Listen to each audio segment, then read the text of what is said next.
जय बजरंगबली।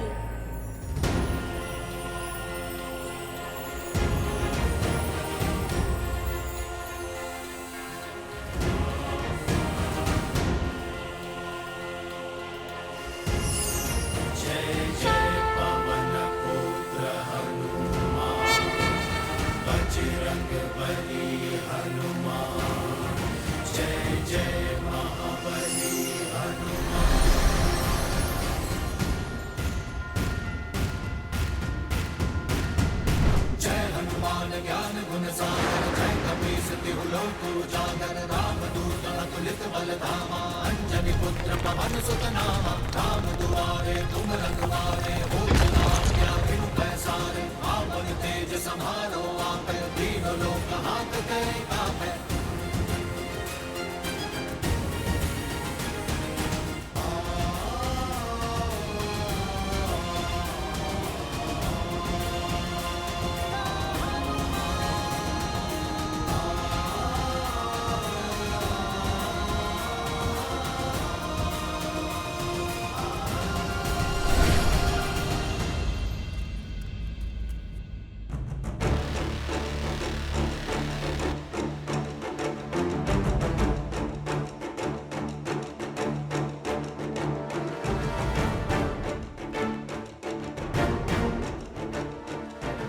आप तो पीछे हट जाइए।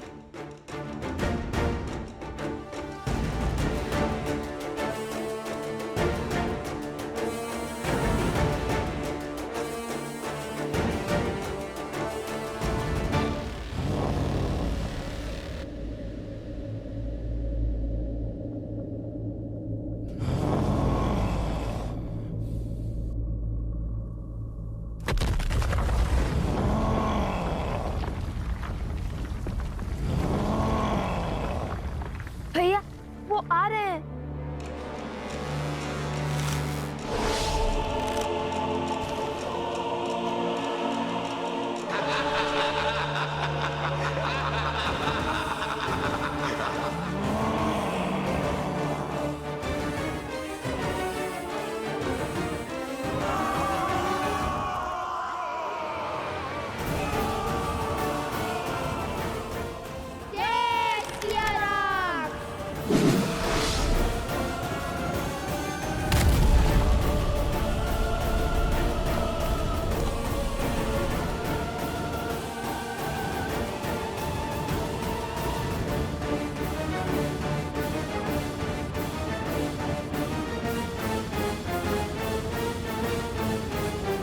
अब वो बाहर नहीं निकल पाएंगे। नहीं कुछ कार्य अभी शेष है, हमें इन्हें सुध में लाना होगा। कार्य का दूसरा पड़ाव याद है ना तुम्हें? अरे जिसके लिए इन्हें यहाँ लाए हैं वो कार्य। हाँ हाँ भैया वो स्मरण है।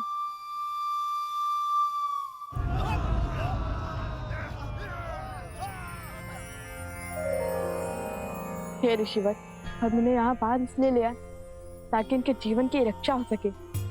ये किसी असुरी शक्ति की माया के जकड़ में है और ये अपवित्रता के दलदल में है, जिसे केवल पवित्रता का सागर ही उभार सकता है। शुद्धता ही इनकी सुध लौटा सकती है गुरुवर। बोलो, मैं तुम्हारी क्या सहायता कर सकता हूँ?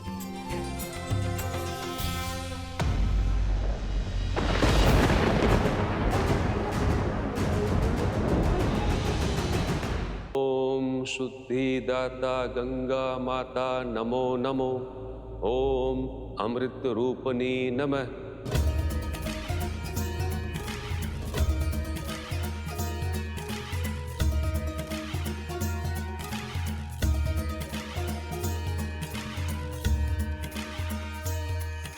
जय जय भगीरथ नंदिनी मुनि जय चकोर चंदिनी नर नार विबुध बंदिनी जय जय हनुमान विष्णु पद सरोज जासी शीस पर विभासी तनासी पुनरुरासी पाप छालिका विमल विपुल बहसी बारी शीतल तापहारी अमर भय विभंग कर तरंग मालिका दुर्जन दूज पहाड़ शोभित शशि धवल धारी अंजन भव भार भक्ति कल्पतालिका धनज तट काशी विहंग जल थल चर पशु पतंग कीट जल तापस सब सरिस बालिका जय माँ गंगे। हे माता, इन्हें पवित्र कीजिए, इनकी अशुद्धता को दूर कीजिए।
बस बहुत हुआ। अब मैं करूंगा लव कुश से युद्ध। छुप छुप कर प्रहार का समय गया। अब जो होगा आंखों के सामने होगा।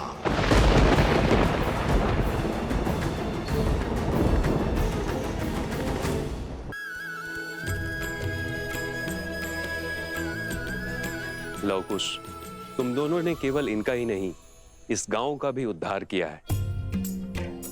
संसार को शुद्धता का मार्ग दिखाया है। प्रभु श्री राम का आशीर्वाद तुम दोनों पर सदा बना रहे। जय श्री राम। जय श्री राम।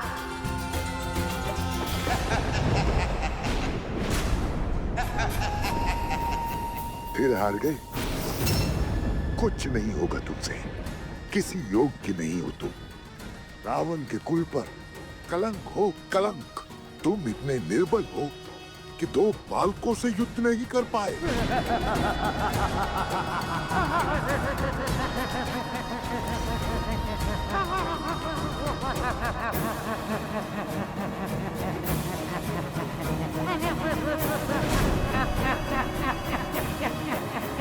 बस बस बहुत हुआ। चुप चुप कर प्रहार का समय गया। अब जो होगा आंखों के सामने होगा।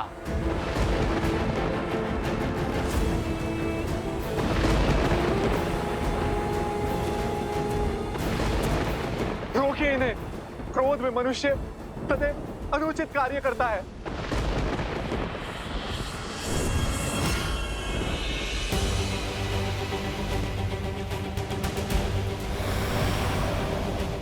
रुक जाइए भैया, मेरी बात तो सुनिए।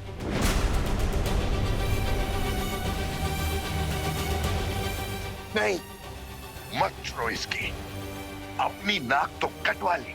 अब तुम्हारा अपमान करने चली है ये। रावण की मृत्यु का कारण भी तो यही है। राक्षस कुल के अंत का कारण ये है।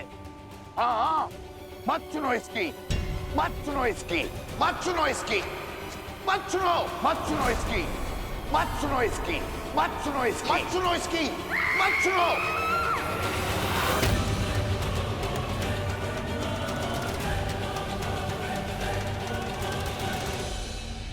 ये तो केवल शीश है भैया, आपके मार्गदर्शक है, आपका बल है, किंतु बुद्धि वो तो आपके भीतर है भैया। उन्हें अपने मस्तिष्क को नियंत्रित मत करने दीजिए। लव कुश को युद्ध के लिए ललकार कर हराना असंभव है भैया। उन्हें देवताओं का आशीर्वाद प्राप्त है। एक योजना सफल नहीं हुई तो क्या हुआ? यदि 100 योजनाएं भी सफल नहीं हुई तो भी क्या हुआ? हम अथक प्रयास करेंगे भैया। भैया, मुझे एक और प्रयास करने का अवसर दीजिए। छल और कपट के बिना लव कुश को हराना संभव नहीं है भैया। विनती है मेरी भैया, रुक जाइए। मैं जब तक लौटकर वापस ना आऊं, आप गुफा से बाहर मत निकलिएगा।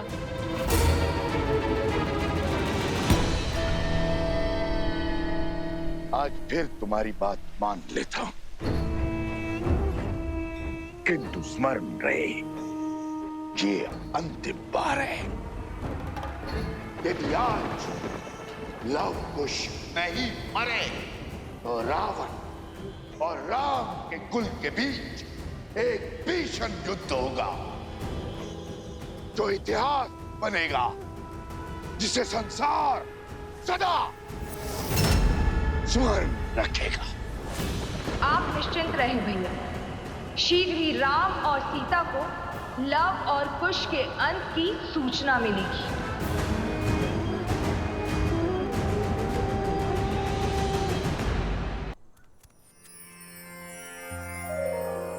धन्यवाद ऋषि कुमारों। यदि आप लोग नहीं होते तो हमारी मृत्यु निश्चित थी। आप दोनों ने इस माता को सदा सदा के लिए अपना ऋणी बना दिया है। ये तो हमारा कर्तव्य था। अब आप सबके परिवार सुरक्षित है, आप इन्हें अपना सकते हैं। असंभव!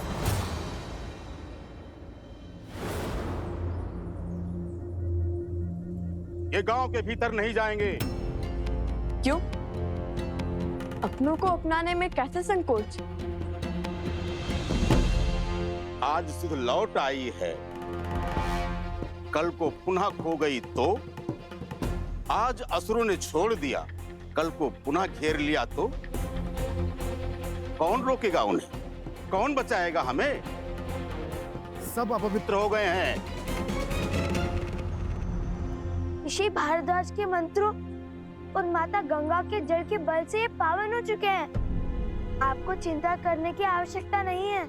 आपने सहायता का प्रयास किया, उसके लिए धन्यवाद, किंतु इन्हें अपनाने का निर्णय मेरा है और मैं नहीं चाहता कि इनके नकारात्मकता का प्रभाव गांव वालों पर पड़े। ये विचार भी कैसे कर सकते हैं आप सरपंच जी? इसीलिए कि आपके संतान पर कोई संकट नहीं आया। मेरा पुत्र इन 2 नन्हे वीरों के कारण मृत्यु के मुख से लौटा है और आप चाहते हैं मैं इसे पुनः खो दूं? मौन! पुरुषों के बीच में खड़ी होकर मुख खोलने की उद्दंडता करती हो। जब पुरुष बात करते हों तो स्त्रियों का कार्य सिर्फ सुनना है, प्रश्न करना या निर्णय देना नहीं। अद्भुत, अद्भुत सरपंच जी, अद्भुत। कदाचित इन्हीं उच्च विचारों पर श्री राम अपनी राम राज्य की नींव स्थापित करना चाहते हैं। मैं तो वो क्या? यही है ना राम राज्य की कल्पना, स्त्रियों के स्वर को दबाना। किसी कारण से यदि स्त्री घर शीघ्र न लौटे तो उस पर प्रश्न उठाना, उसे कलंकित करना, उसका सम्मान और उसका जीवन दोनों हर लेना। महारानी सीता के साथ भी तो समाज ने यही किया था ना। एक वस्त्र की पत्नी वर्षा के कारण घर शीघ्र न लौटी तो लोक अपवाद को इतना बढ़ावा मिल गया, तो श्री राम को उसका पक्ष लेने के लिए अपनी पत्नी महारानी सीता का त्याग करना पड़ा। आज के लिए तो आपका शब्द, आपका अभिमान और आपका सम्मान अधिक महत्वपूर्ण है, किसी स्त्री के कष्ट और उसके दुख नहीं। आज अपनी उसी सोच, उसी परंपरा के कारण एक माता को अपने पुत्र से भिन्न करना चाहते हैं आप। एक पत्नी को अपने पति से दूर करना चाहते हैं आप। संसार का सबसे बड़ा पाप करना चाहते हैं। क्यों?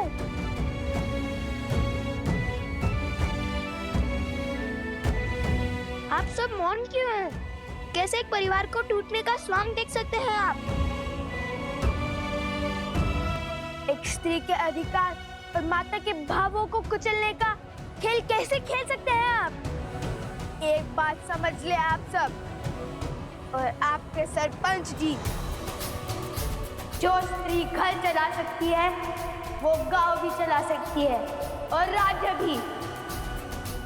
राम राज्य की कल्पना तभी सार्थक होगी जब सबको सम्मान मिलेगा, सबको समान देखा जाएगा, स्त्री और पुरुषों को एक समान रखा जाएगा। बस,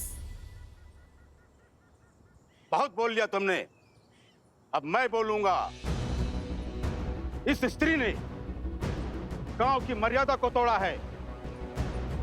इसके कारण गांव के सरपंच को 2 बालकों के कटु वचन सुनने पड़े हैं। ये दंड की भागी है और इसे दंड मिलेगा। इसका ये दंड है, ये सूर्यास्त से पहले गांव छोड़कर चली जाए और इससे कोई बात नहीं करेगा। स्वामी,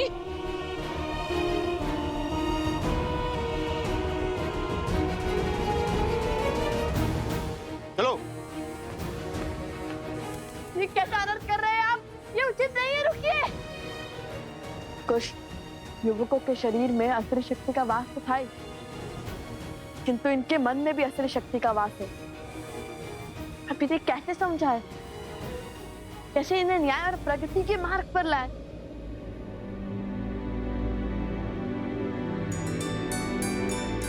भैया,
सिखाया क्यों खलती जो प्रश्न उठाया, पुरुष का कैसा ये हट अभिमान, राम सिया राम सिया राम सिया राम।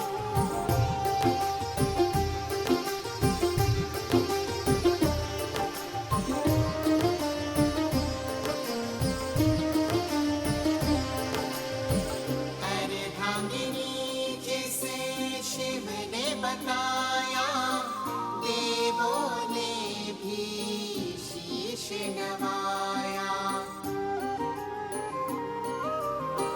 हर नर की शक्ति वो नारी, पुरुष के सम जीवन अधिकारी, उसके नयन से जल जो बरसे, सृष्टि सुख सामर्थ्य को तरसे, कर खंडित उस नारी का मान, अधिकार नहीं भजना श्री राम, नारी का मान चाहे सिया राम, राम सिया राम सिया राम सिया राम, राम सिया राम सिया राम सिया राम। सरपंच जी, ये मान सम्मान और ये पद हमने आपको दिया है ताकि आप हमारा भला कर सकें, ना कि हमारे घर की स्त्रियों को अकारण दंड दें। सरपंच जी ने अन्याय किया है। ऋषि कुमारों की बात उचित है। जहां स्त्रियों का सम्मान न हो, उनकी भलाई की चिंता न हो, वो समाज कभी आगे नहीं बढ़ सकता। हम इस सरपंच को नहीं मानेंगे। अब जिस स्त्री ने अपने अधिकार और सम्मान के लिए ध्वनि उठाई है, वो हमारी नई सरपंच होगी।